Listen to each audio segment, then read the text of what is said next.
I call this Melanin Noir, an anthem for the Bludgeoned. We came on ships. We came in chains.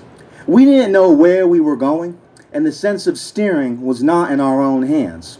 Confusion. In delirium, we sought acceptance. The old gods were dead. Dead. Goodbye, oral traditions. Goodbye, my father's deities. Hello, Massa. Hello, white Jesus. Hello, cotton. Hello, scorching sun. Hello, whip. And hello, subhumanity. We were pummeled. Lash, blood, salt. Repeat. And we feared. Yes, we feared the hand that bore such spite. And for a good 4 centuries, like desperate infants, we sucked the nipples of our superiors. Superiors?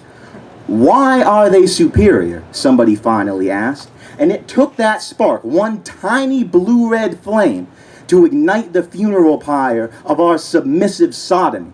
Because the brothers were angry. The sisters were angry. The children, they didn't know what was going on, but they were angry. And if you weren't angry on some serious fed up with this shit rage, well, sir, you had your head on backwards.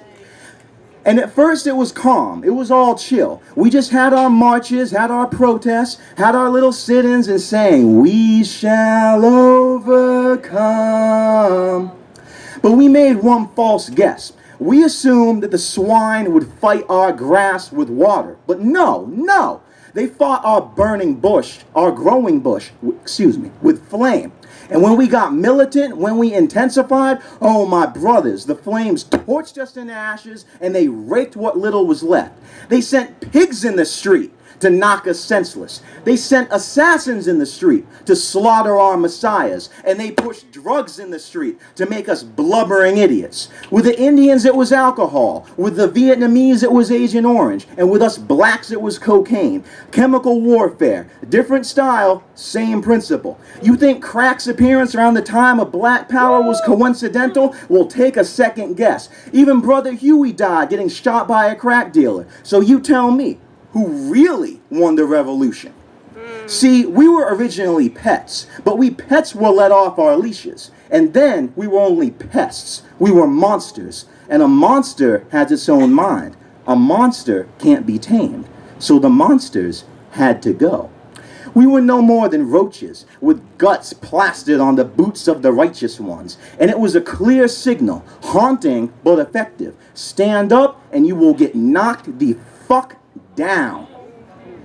When I was a little boy, my father took my hand and he had me place it on that great monument of stone and blood, the one memorial that isn't in DC and never will be, the tribute to ourselves, to our spirit, to the memory of those who stood and those who fell, so that you could get groceries without being pulled over, so that you could sit next to your white friend in the lunchroom, so that you could be assured equal legal protection, and so that you could begin to feel even partially human again.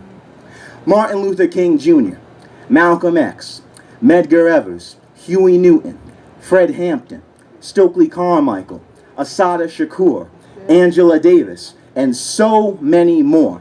I apologize to you all for my fellow man. For those who felt you'd all just be better squashed. I apologize that half of you are dead and the rest either imprisoned or condemned.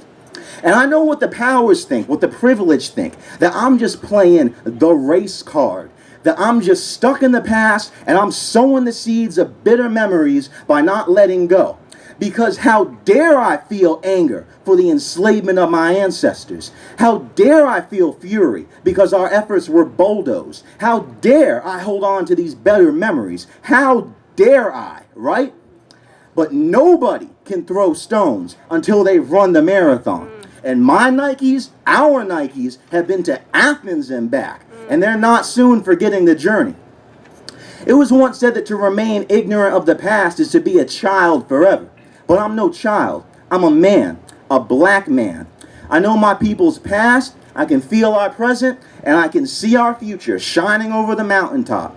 But even though I've been to the mountaintop, I haven't yet seen the promised land, and neither will you, neither will any of us, until we take that first step, until we abandon self-destruction, until we get educated, until we think Stop thinking that black has to mean stupid until we once again raise our fists and meet any challenge with the force of our souls. And then, just maybe, we'll start to feel something a little bit unfamiliar. We'll start to float. We'll start to ascend. Like our own rapture, the eternal salvation of the loyal, the final reward for those who stayed dedicated. The sun will creep up from the other side of the mountaintop. The violet hills will glisten in radiance. And in a proud, happy voice, our cherubim choir will say, the forefathers are fulfilled.